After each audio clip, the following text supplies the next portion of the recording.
नमस्कार विद्यार्थी मित्रांनो, आज आपण SY BA political science paper क्रमांक 2 या विषयांतर्गत पहिल्या प्रकरणाचा अभ्यास करणार आहोत. पॉलिटिकल थिअरी, ज्याला राजकीय सिद्धांत असं म्हणतात, त्या पेपरमधल्या मागच्या भागामध्ये आपण सिद्धांत म्हणजे काय किंवा सिद्धांत त्याचा अर्थ आणि स्वरूप याची चर्चा केलेली होती. आज आपण राजकारण म्हणजे काय किंवा राजकारण कशाला म्हणायचं, राजकारण या संकल्पनेचा अर्थ आणि त्याचं स्वरूप नेमकं कशा पद्धतीचं आहे त्याची चर्चा करणार आहोत. राजकारण ही गोष्ट तसं जर बघायला गेलं तर एक प्रकारची आकर्षक अशा पद्धतीची आणि त्याच वेळेला दुसऱ्या बाजूने संशयास्पद मानली गेलेली अशा पद्धतीची प्रक्रिया आहे. याचं कारण असं आहे की व्यक्तीचा राजकारणाकडे बघण्याचा नेमका दृष्टिकोन कशा पद्धतीचा आहे त्याच्यावरती राजकारणाचं स्वरूप जे असतं ते ठरतं.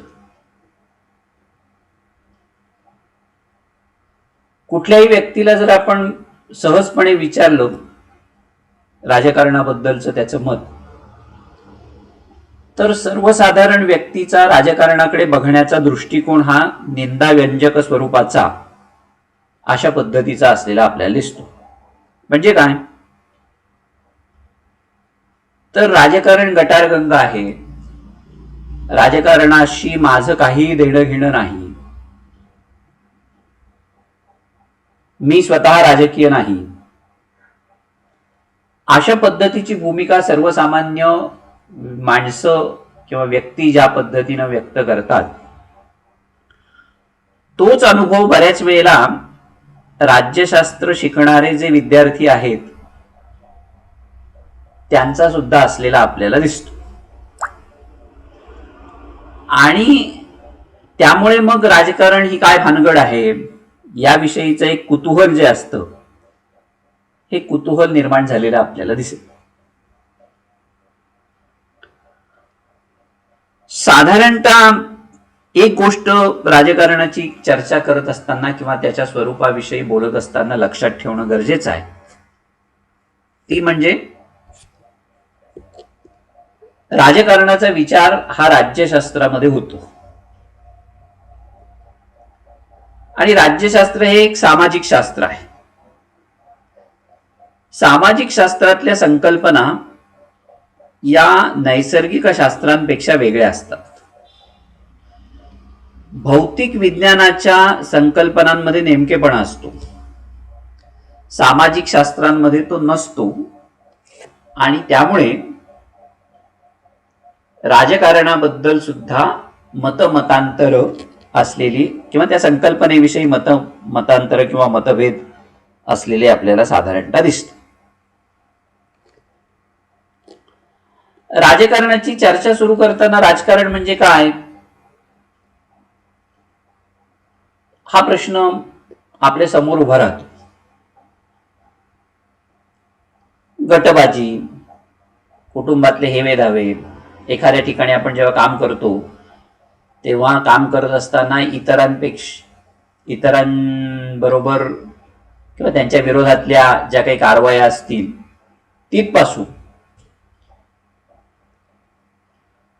सगळ्या गोष्टींना आपण राजकारण असं म्हणतो. अगदी आपल्या चर्चा करताना सुद्धा आपण म्हणतो की अमुक एका माणसानं माझ्याशी राजकारण केलं.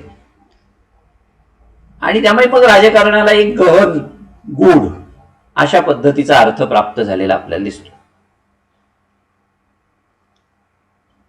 म्हणून राजकारण म्हणजे काय असं जर शोधायला लागलो तर राज्यशास्त्रासारख्या सामाजिक शास्त्राच्या प्रवाही आणि बहुविधतापूर्ण आणि म्हणून चर्चात्मक स्वरूपाची जी तोंडओळख राजकारणाबद्दलची आपल्याला होती ती एका फटक्यात होऊन जाते की हे काहीतरी गूढ आहे असं. एकेकाळी राजकारण म्हणजे राज्य व्यवहाराशी संबंधित अशा बाबी असं मत होतं. आणि आज दुसऱ्या टोकाला अलीकडच्या कालखंडामध्ये कौटुंबिक व्यवहारांसह सगळ्या सामाजिक परस्पर संबंधांमध्ये राजकारण असतंच असं सांगणारा विचार जो आहे तो प्रचलित झालेला आपल्याला दिसतो. आणि त्यामुळे आजही राजकारण करणाऱ्यांच्या दृष्टीनं तो सेवेचा मार्ग असतो किंवा आहे. 2500 वर्षापूर्वी प्लेटो, अरिस्टॉटल किंवा त्याच्याही आधी सॉक्रेटिस किंवा त्याच्याही आधी सोफिस्ट विचारवंतांनी राजकारणाची जी मांडणी केली तेव्हा सुद्धा हेच प्रश्न त्यावेळेला होते किंवा राजकारण हा सेवेचा मार्ग त्यावेळेला सुद्धा समजला जात होता. राजकारण घडतं कुठे तर ते समाजामध्ये घडतं आणि ती एक स्वाभाविक किंवा अपरिहार्य बाब आहे असं म्हणता नाही. कारण राजकारण नाही असा समाज काही आपल्याला दाखवता येणार नाही. आणि राजकारणाबद्दल छातीठोकपणे सांगता येईल अशी दुसरी बाब जर कोणती असेल तर ती म्हणजे राजकारण आणि सत्ता यांची एकरूपता. कारण जिथे अनेक लोक एकत्र येतात तिथे एकमेकांवर प्रभाव, प्रभुत्व किंवा वर्चस्व गाजवण्याचे प्रयत्न जे असतात ते सार्वजनिक बनतात. त्या अर्थानं सत्ता हा सगळ्या राजकीय विश्वाचा अविभाज्य घटक आहे. सत्तेचा पाठपुरावा करणं चांगलं की वाईट असा नैतिक प्रश्न गैरलागू ठरतो. कारण समाजाचं सार्वजनिक अस्तित्व हे सत्तेच्या भोवतीच फिरतं किंवा ते सत्तेच्या भोवतीच गुंफलेलं आहे. म्हणजेच काय तर दुसऱ्यांना दडपण्यापासून किंवा त्यांच्यावरती वर्चस्व गाजवण्यामधून सत्ता व्यक्त होते, तशीच ती सगळ्यांसाठी काही व्यवस्था लावण्यामधून सुद्धा व्यक्त होत असते. त्या अर्थानं राजकारण म्हणजे सत्तेचा व्यवहार असं आपल्याला म्हणता येईल. पण तो नेहमीच स्पर्धात्मक असतो. राजकारण म्हणजे सत्तेसाठी आणि सगळ्यांचं भलं कशात आहे हे ठरवण्यासाठी चाललेली स्पर्धा. ही स्पर्धा खुलेपणाने चालते तेव्हा त्याला आपण लोकशाही असं म्हणतो. पण लोकशाही नसली तरी ती स्पर्धा टळते अशातला भाग नाही. जसं समाज राजकारण टाळू शकत नाही तसं राजकारण सुद्धा स्पर्धा टाळू शकत नाही. ती कितीही जरी दाबून ठेवली किंवा टाकली तरी भूमिगत पद्धतीनं ती चालूच राहिली आपल्याला साधारणतः दिसते. आता राजकारणातील स्पर्धा ही दोन प्रकारची असू शकते. एक तर सर्वांचं हित कशात आहे याबद्दल आणि दुसरं म्हणजे ते हित साधण्यासाठी काय करायला हवं याबद्दल. मी साधं उदाहरण तुम्हाला सांगतो. जैतापूरचा अणुऊर्जा प्रकल्प व्हावा की न व्हावा किंवा नाणारचा रिफायनरीचा प्रकल्प महाराष्ट्राच्या देशाच्या हिताचा आहे किंवा नाही, आहे म्हटला तर काय करायला हवं आणि नाही म्हटलं तर काय करायला हवं, अशी ही स्पर्धा असते.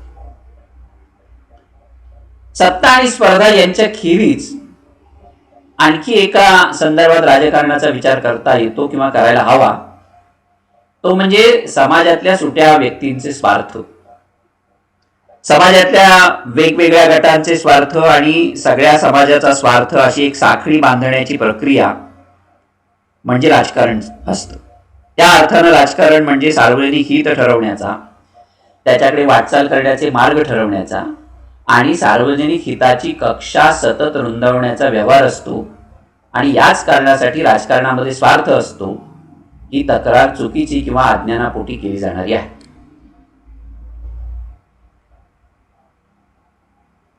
आता हाच संदर्भ धरून आपण राजकारणाची जरा अकादमिक चर्चा ज्याला आपण म्हणतो ती करू.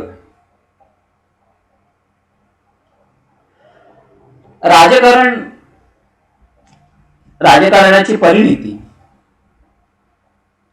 ही ज्ञानात न होता कृतीत होत असते असं अरिस्टॉटलचं एक विधान आहे.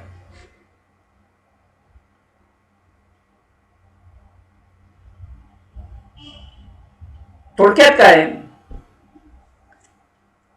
तर राजकारण ही एक प्रक्रिया आहे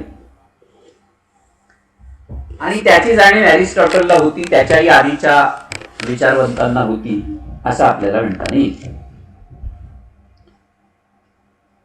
सुरुवातीच्या काळात मगाशी मी म्हटलं त्या पद्धतीनं राजकारण ही राज्य आणि शासनाशी संबंधित प्रक्रिया आहे, असा सर्वसामान्य दृष्टिकोन होता. आजच्या काळात हा दृष्टिकोन बदललाय.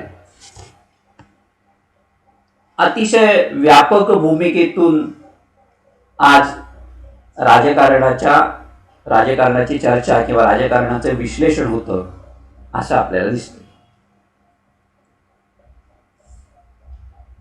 राजकारण ही एक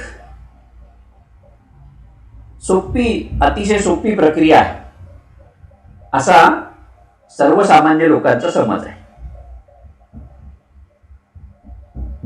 त्यामुळे त्याबद्दल बऱ्याच वेळेला अभिनिवेशानं बोललं जातं. प्रत्यक्षात ही प्रक्रिया सोपी नाहीये. अतिशय गुंतागुंतीची आणि जटिल अशा पद्धतीची ही प्रक्रिया आहे. त्यावर भाष्य करणं सोपं नाहीये. ज्यांना राजकीय भाष्य करणं जमतं त्यांना राजकारण जमत नाही, आणि ज्यांना राजकारण जमतं त्यांना राजकारणाच्या वर्तनाचे आणि त्यांनी घेतलेल्या अचूक निर्णयाचं शास्त्रशुद्ध स्पष्टीकरण करणं जमत नाही. म्हणजे काय?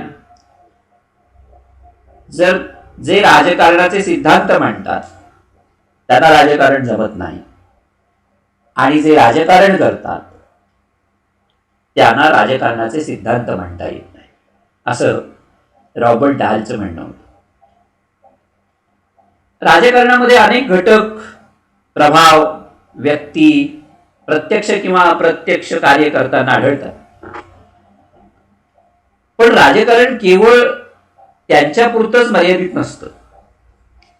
राजकारणाचा परिणाम सगळ्या लोकांवरती कमी जास्त प्रमाणामध्ये होत असल्यामुळं सगळ्या लोकांचा त्यांच्याशी संबंध असतो. तेव्हा जेव्हा औपचारिक शासन संघटना निर्माण झालेल्या नव्हत्या त्या काळात सुद्धा राजकारण होतं. कोणत्याही सार्वजनिक प्रश्नावरती विचार किंवा दृष्टिकोन यांची भिन्नता असू शकते. एकाच प्रश्नावरती दोन व्यक्ती वेगवेगळ्या भूमिका घेऊ शकतात. उदाहरणार्थ, टोळीचं नेतृत्व कोणी करायचं? वयोवृद्ध माणसाकडे असावं की युद्ध नेत्याकडे असावं? स्थलांतर करावं किंवा करू नये? उपासनेचा प्रकार कोणत्या पद्धतीचा असावा? इत्यादी अनेक प्रश्नांवरती मतभेद होऊ शकतात. अशाच प्रकारे सुसंस्कृत समाजात सुद्धा मतभेदाची अनेक कारणं असतात. सामाजिक, आर्थिक, राजकीय व्यवस्थेचे आदर्श कोणते असले पाहिजेत आणि त्यांची प्रत्यक्ष अंमलबजावणी करताना किंवा बदलत्या परिस्थितीशी सुसंगतता साधण्याचा प्रयत्न करताना वैचारिक अथवा हितसंबंधांचे मतभेद निर्माण होणं ही स्वाभाविक गोष्ट असते किंवा आहे. त्यामुळे केवळ मृतप्राय समाजातच विचार भिन्नता राहणार नाही. म्हणजे ज्या ठिकाणी समाज अस्तित्वामध्ये आहे त्या ठिकाणी राजकारणाची प्रक्रिया घडते, आणि राजकारणाची प्रक्रिया ही नेहमी मतभिन्नतेतनं घडत असते. काय चांगलं आहे, काय वाईट आहे, योग्य अयोग्य, नैतिक अनैतिक, अशा बाजू या प्रक्रियेला असतात असं आपल्याला म्हणता नाही. साधारणतः विविधतेतनं एकात्मता साधण्याच्या प्रक्रियेतनं राजकारण निर्माण होत असतं. एकाच प्रश्नावरती वेगवेगळ्या भूमिकांमुळे अनेक पर्याय निर्माण होतात. कोणताही समाज एकाच वेळेला सगळे पर्याय स्वीकारू शकत नाही. अनेक पर्यायातून कोणताही एक किंवा शक्य असल्यास त्याच्या समन्वयावरती आधारलेला पर्याय निवडावा लागतो. पर्याय निवड करण्याच्या या प्रक्रियेतून राजकारण निर्माण होत असतं. आणि ही प्रक्रिया सर्व प्रदेशांमध्ये, सगळ्या लोकांमध्ये, सर्व काळांमध्ये, सर्व प्रकारच्या परिस्थितीमध्ये अस्तित्वामध्ये असते. आणि म्हणून राजकारणाची प्रक्रिया ही सार्वत्रिक आहे असं म्हटलं. थोडक्यात काय तर राजकारण ही प्रक्रिया केवळ राज्य आणि शासन या क्षेत्रापुरती मर्यादित नाही. त्याचं क्षेत्र स्थानिक राजकारणापासून ते आंतरराष्ट्रीय राजकारणापर्यंत बहुव्यापी स्वरूपाचं आहे. जिथे सार्वजनिक स्वरूपाच्या निर्णयाच्या संदर्भामध्ये पर्याय निवडण्याच्या प्रश्नावरती मतभेद, संघर्ष, सत्ता किंवा प्रभाव यांचा वापर होतो, तिथे राजकारणाच्या प्रक्रियेला चालना मिळत असते. मगाशी मी जे उदाहरण तुम्हाला सांगत होतो की राजापूरच्या नाणार रिफायनरीचा प्रकल्प व्हावा की न व्हावा, मतमतांतर आहेत, मतभेद आहेत आणि त्यामुळे संघर्ष आहे. तिथे सत्तेचा किंवा प्रभावाचा वापर होत असतो दोन्ही गटांकडनं, दोन्ही बाजूंकडनं. आणि असं जेव्हा होतं तेव्हा त्याच्यामध्ये राजकारण असतं असं आपल्याला म्हणतात. दुसरं उदाहरण सांगायचं तर अलीकडच्या कालखंडामध्ये दिल्लीतल्या बातम्या यायला लागलेल्या आहेत हवेच्या प्रदूषणाच्या बाबतीतल्या. आता हवेचं प्रदूषण हा काही राजकारणाचा भाग होत नाही तसं बघितलं, पण दिल्लीच्या बाबतीमध्ये मात्र तो होतो. पावसाळा संपला की शेतातले खुंट जाळण्याचा प्रकार पंजाब, हरियाणा या प्रदेशांमध्ये होतात आणि वाऱ्याच्या दिशेमुळे सगळा तो धूर जो होतो तो दिल्लीत येऊन स्थिरावतो आणि त्यामुळे दिल्लीतलं काही महिने वातावरण हे प्रदूषित राहतं. लोकांचा कोंडमारा होतो. गेल्या 2 वर्षापूर्वी तर समविषम अशा प्रकारचे प्रयोग सरकारला करावे लागले होते. आता हा प्रश्न राजकीय कसा म्हणतो? यावर्षी तर न्यायालयामध्ये हे प्रकरण गेलेलं आहे. न्यायालयानं सगळ्या सरकार, केंद्र आणि राज्य सरकारांकडून स्पष्टीकरण मागवलेली आहे की त्यांनी काय काय उपाययोजना प्रदूषणाच्या संदर्भात केलेल्या आहेत. कदाचित त्याच्यावरती निर्णय झाला तर तो सर्वसामान्य लोकांचा थोडासा रिलीफ देणारा किंवा दिलासा देणारा असा ठरेल. पण केंद्र सरकार एका पक्षाचं, राज्य सरकार दुसऱ्या पक्षाची, असं जेव्हा त्रांगडं निर्माण होतं तेव्हा मग दिल्लीतला हवेचा प्रश्न हा राजकारणाचा प्रश्न बनतो. केंद्र सरकार राज्य सरकारवर ढकलतं, राज्य सरकार केंद्र सरकारवर ढकलतं, दिल्लीतलं सरकार पंजाब आणि हरियाणाच्या सरकारकडे बोट दाखवतं, पंजाब आणि हरियाणाचं सरकार दिल्लीच्या सरकारकडे बोट दाखवतं. असा प्रकार हा साधारणतः होतो आणि त्यातून आपापले हितसंबंध स्थानिक पातळीवरती जोपासण्याचा प्रयत्न वेगवेगळे गट, वेगवेगळे पक्ष हे करत असतात. त्यातून सत्ता आणि प्रभाव, संघर्ष ही प्रक्रिया जन्माला येते आणि तो मुद्दा मग राजकारणाचा बनतो. म्हणजे प्रक्रिया म्हणून राजकारणाचं अस्तित्व जर आपण बघितलं तर प्राचीन काळापासून ते आहे. आणि तसं असलं तरी राजकारणाच्या अभ्यासाचं क्षेत्र म्हणून त्याचा जो विचार आहे तो अगदी अलीकडचा आहे. 1950 नंतरच्या कालखंडातलं असे असतं. अरिस्टॉटलनं पॉलिटिक्स हा शब्द वापरला तरी त्यानं नीतिशास्त्राला जोडून त्याचं विवेचन केलेलं आहे. पारंपरिक राज्यशास्त्रामध्ये राजकारण म्हणजे राज्याच्या शासनाचं कार्य अशा पद्धतीचा दृष्टिकोन किंवा त्याच्याशी संबंधित वेगवेगळ्या क्रिया, प्रतिक्रिया असा दृष्टिकोन पारंपरिक राज्यशास्त्रामध्ये होता. आधुनिक काळामध्ये Max Weber, Charles Merriam, Harold Lasswell, Robert Dahl यासारख्या लेखकांनी प्रक्रियात्मक दृष्टिकोनातून राजकारणाचं स्पष्टीकरण करण्याचा प्रयत्न केलेला आहे किंवा राजकारणाचा अर्थ स्पष्ट करण्याचा प्रयत्न केलेला आहे.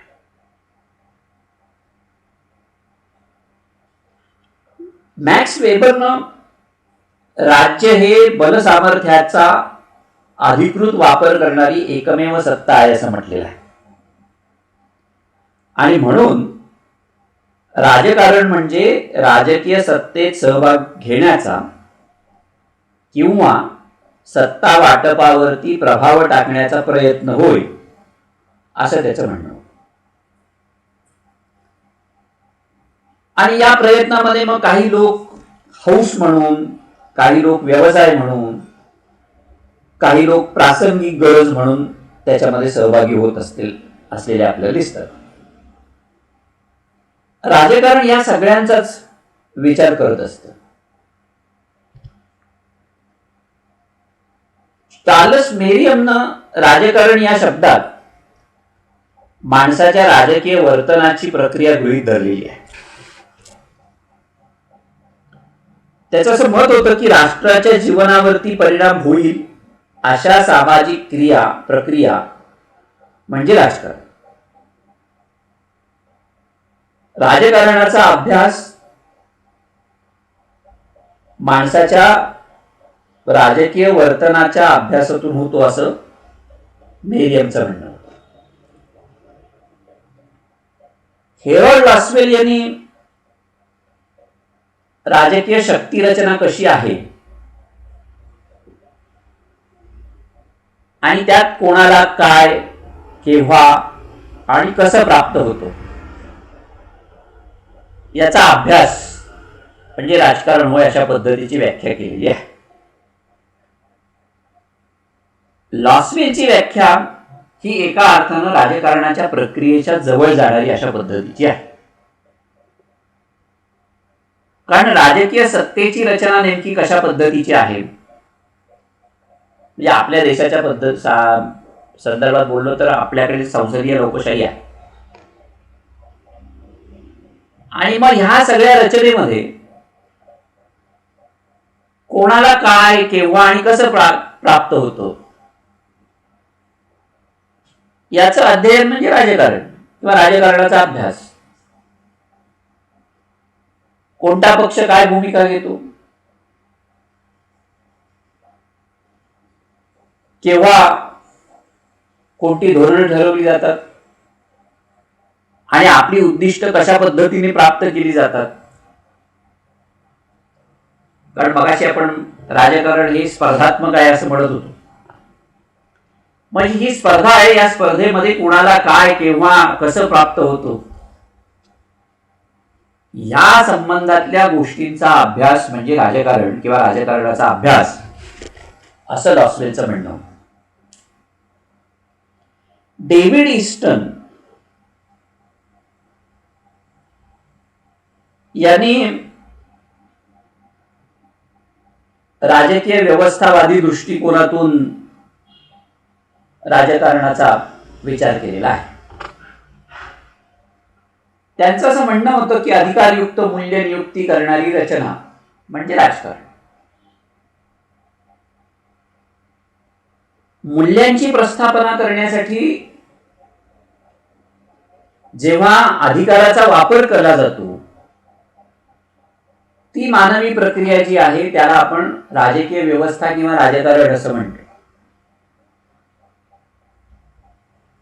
राजकीय व्यवस्थेमध्ये आदान प्रदान प्रत्यादान म्हणजे इनपुट आउटपुट आणि फीडबॅक या पद्धतीनं काम चालतं. म्हणजे क्रिया प्रतिक्रिया आणि आंतरक्रिया, क्रिया आंतरक्रिया आणि प्रतिक्रिया असं हे सूत्र राजकीय व्यवस्थेचं आहे. मग अधिकार म्हणजे मूल्य निर्माण करण्यासाठी किंवा मूल्यांची नियुक्ती करण्यासाठी अधिकाराचा वापर कशा पद्धतीने होतो, तो वापर करणारे कोण आहे, त्यांना अधिकार कुणी दिला?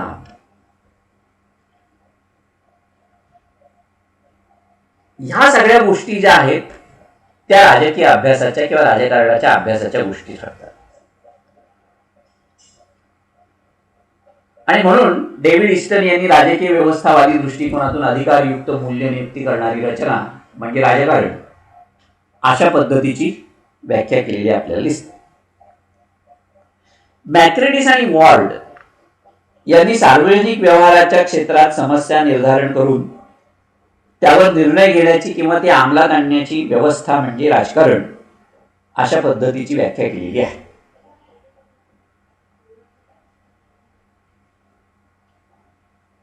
तर रॉबर्ट डहालनी सत्ता, प्रभाव आणि प्रतिष्ठा यांच्यासाठी होणारा प्रयत्न म्हणजे राजकारण.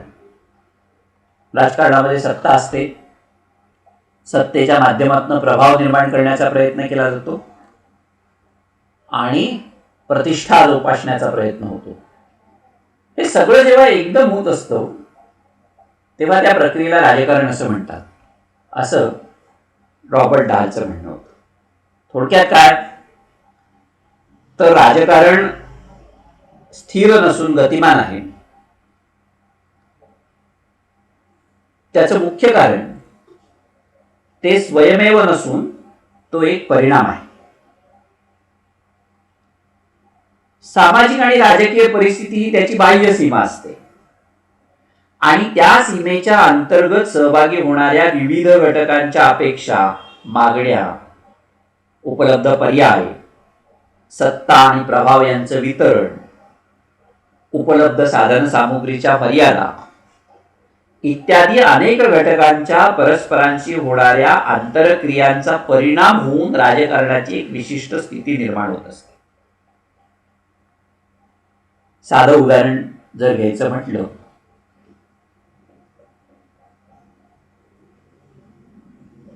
तर 70च्या दशकामध्ये शेतकरी संघटनेनं महाराष्ट्रामध्ये कांदा उत्पादकांचं आंदोलन उभं केलेलं होतं.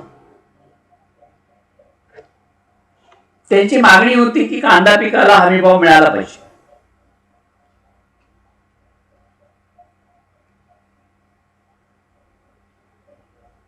सत्तेत असलेल्या पक्षानं वेगवेगळे उपलब्ध पर्याय कोणते आहेत ते तपासले आणि मग त्यांना प्रतिसाद दिला की बाबा त्यांची जी काही मागणी होती त्यानुसार सरकारला तेवढी हमीभाव देणं शक्य नाही. मागणी पुन्हा शेतकऱ्यांकडे आली, त्यांना ती पटली नाही म्हणून परत निषेध मोर्चे, आंदोलन, सत्याग्रह, चक्काजाम या सगळ्या गोष्टी झाल्या आणि परिणामी सत्तेवरती प्रभाव निर्माण करण्याचा प्रयत्न झाला वेगवेगळ्या आंदोलनांच्या माध्यमातून आणि शेवटी सरकारला समन्वयाची भूमिकाही घ्यावी लागली आणि त्यातनं शेतकऱ्यांना काही विशिष्ट असा हमीभाव हा सरकारला त्या कालखंडामध्ये द्यावा लागला. म्हणजे एका अर्थानं शेतकरी संघटनेची मागणी जी होती ती सरकारला मान्य करावी लागली. ही जी प्रोसेस होती ही प्रोसेस कशी घडली तर ईस्टन म्हणत होता त्या पद्धतीनं आदान प्रदान आणि प्रत्यादान, इनपुट आउटपुट आणि फीडबॅक या पद्धतीनं ती होते. मागणी व्यवस्थेमध्ये येते, व्यवस्था त्याच्यावरती विचार करते आणि प्रतिसाद देते. तो प्रतिसाद जर योग्य वाटला मागणी करणाऱ्या घटकाला तर त्याचं समर्थन होतं, जर अयोग्य वाटला तर त्याचा विरोध होतो. मग विरोधासाठी वेगवेगळ्या प्रकारचे मार्ग अवलंबले जाऊ शकतात, तसे समर्थनासाठीचे मार्ग सुद्धा अवलंबले जातात. काही वेळेला ते अहिंसात्मक असतील, काही वेळेला ते हिंसात्मक सुद्धा असू शकतात. आणि त्यामुळे सामाजिक आणि राजकीय परिस्थिती, त्या परिस्थितीमध्ये जे वेगवेगळे घटक असतात त्या घटकांच्या अपेक्षा, मागण्या, उपलब्ध पर्याय, सत्ता आणि प्रभाव यांचं वितरण, उपलब्ध साधन सामुग्रीच्या मर्यादा अशा वेगवेगळ्या घटकांच्या परस्परांशी होणाऱ्या आंतरक्रियांचा परिणाम होऊन राजकारण आकाराला येत असतं. त्यामुळे बाह्य सीमा निर्धारित करणारी परिस्थिती आणि सहभागी होणारे घटक यापैकी कोणत्याही क्षेत्रात जरी बदल झाले तरी त्याचा राजकारणाच्या संपूर्ण प्रक्रियेवरती परिणाम होऊन ते कमी जास्त प्रमाणामध्ये बदलत असतात. आणि म्हणून राजकारण ही एक सतत गतिमान असणारी प्रक्रिया आहे असं म्हटलं जातं. आणि त्याच्या सीमारेषा कायम स्वरूपाच्या नसून त्या सतत बदलणाऱ्या असतात असं सुद्धा म्हटलं जातं. राजकारणाच्या गतिमानतेमुळे या प्रक्रियेच्या संदर्भातलं निश्चित स्वरूपाचे सिद्धांत किंवा संकल्पना ज्या आहेत त्या आपल्याला मगाशी मी म्हटलं त्या पद्धतीनं भौतिक विज्ञानाप्रमाणे नेमकेपणानं सांगता येत नाही, कारण त्याच्यामध्ये मतमतांतर आहे. पण स्थूलमानानं राजकारणाविषयीचं विवेचन मात्र करता येऊ शकतं. आता ते कशा पद्धतीचं आहे?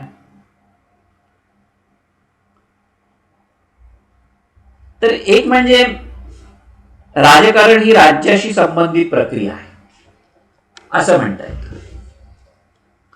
राज्य उदयाला कसं आलं हा स्वतंत्र विवेचनाचा भाग आहे. आजच्या विवेचनाशी त्याचा संबंध नाही.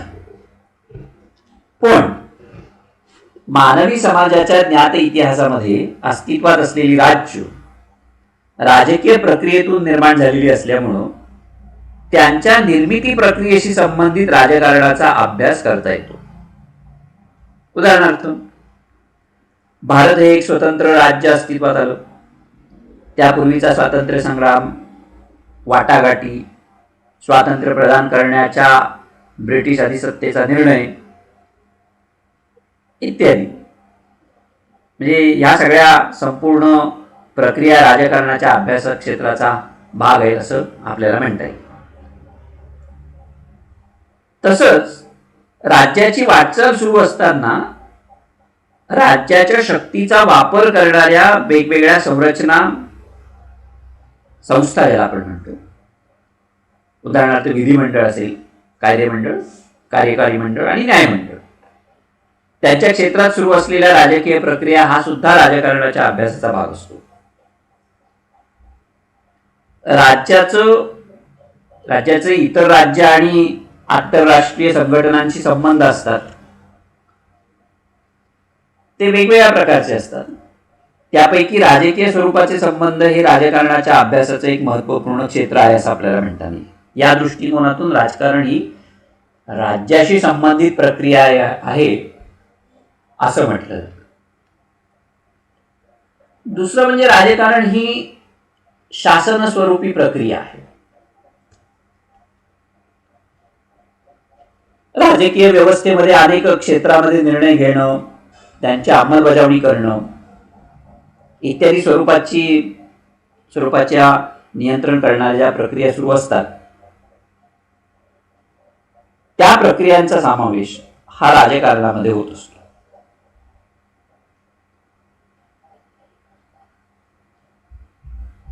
राजकारण ही शासनात्मक क्रिया असून राजकीय, सामाजिक, आर्थिक, सांस्कृतिक अशा कोणत्याही क्षेत्रात सार्वजनिक स्वरूपाचा निर्णय घेण्याची प्रक्रिया आणि ते निर्णय कोण, का, कसे घेतो याचा अभ्यास म्हणजे राजकारणाचा अभ्यास. म्हणजे एका अर्थानं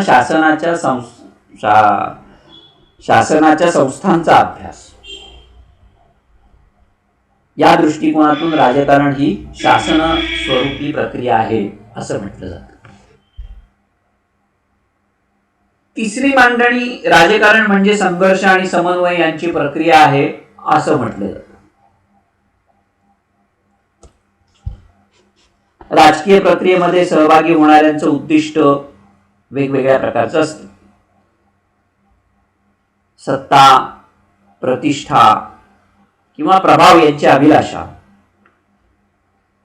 हितसंबंधांची सुरक्षितता, साधन सामुग्रीचं संपादन, अशा वेगवेगळ्या हेतूनं राजकीय प्रक्रियेला चालना मिळत असते.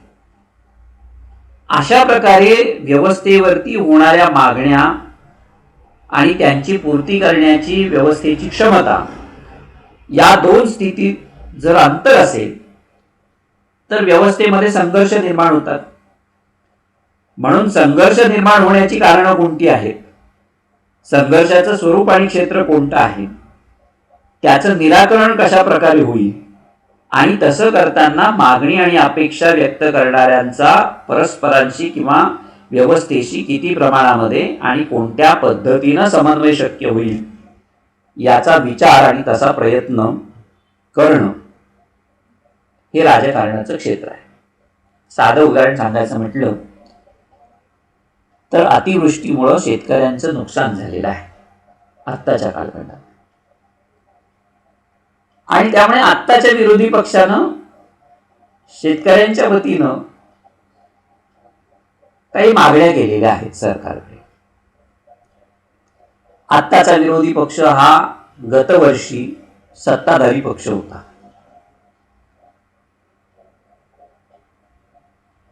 तेव्हा सुद्धा अतिवृष्टी झाली होती, नैसर्गिक संकट आली होती. त्या नैसर्गिक संकटामध्ये त्यांनी शेतकऱ्यांना मदत करण्याचा निर्णय घेतला होता प्राप्त परिस्थितीमध्ये त्यावेळच्या.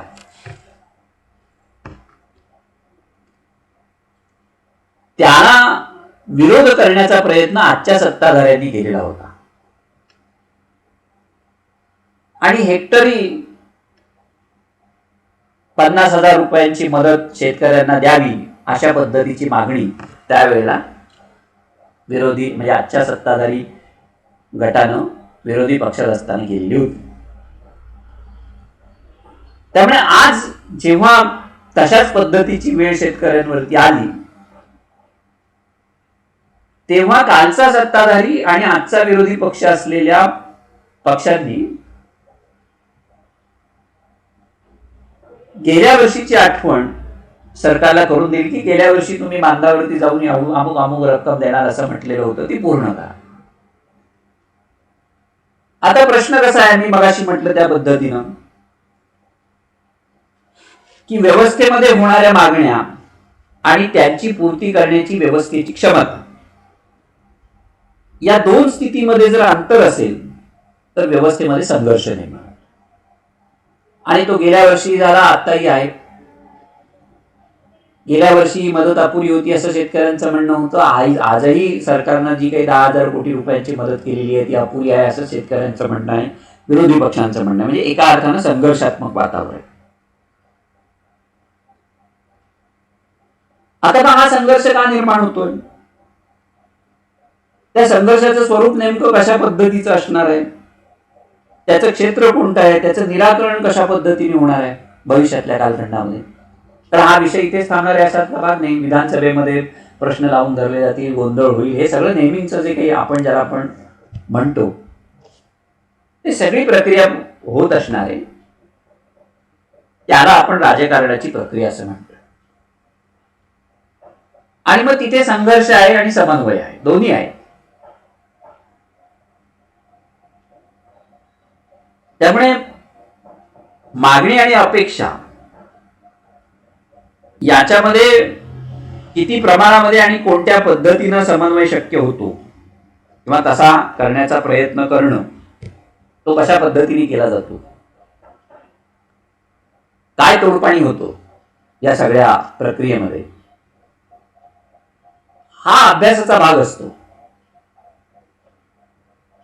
आणि त्यामुळे राजकारण म्हणजे संघर्ष आणि समन्वय यांची प्रक्रिया असते असं सुद्धा म्हटलं जातं.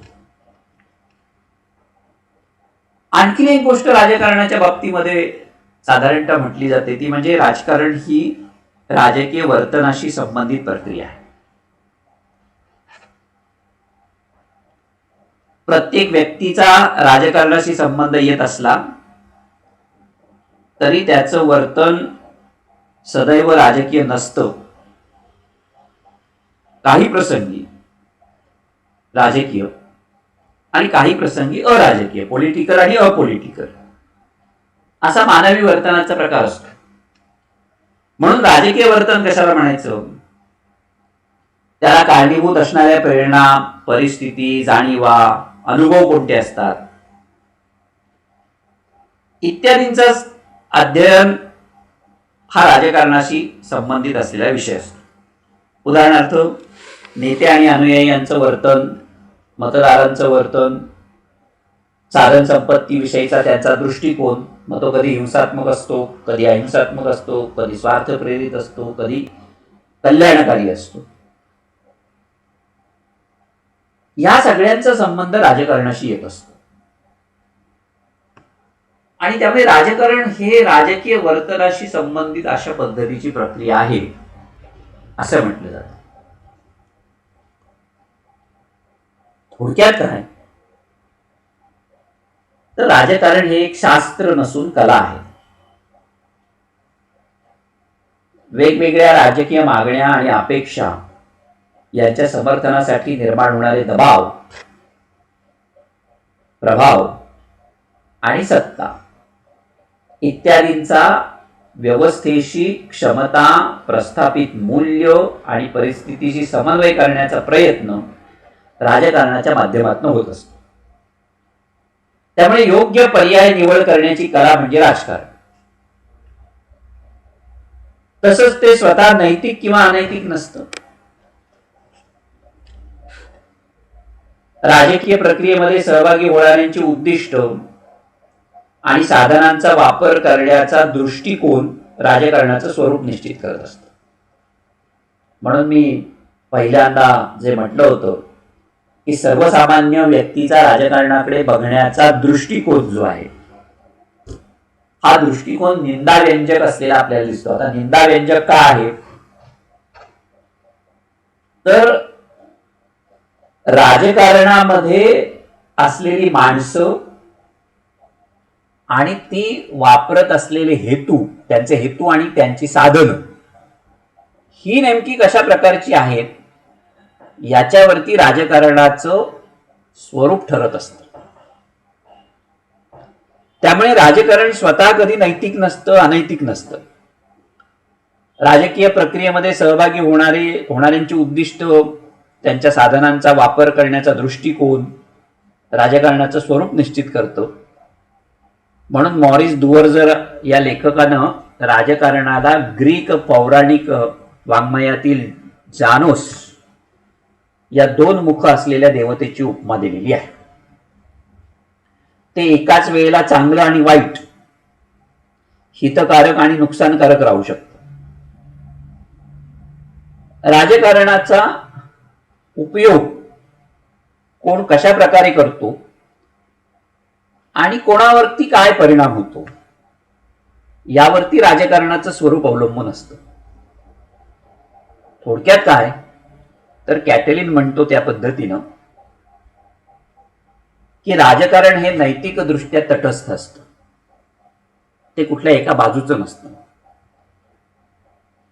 त्यातली माणसं, त्यांचे हेतू आणि ते वापरत असलेली साधनं याच्यावरती राजकारणाचं स्वरूप ठरत असतं.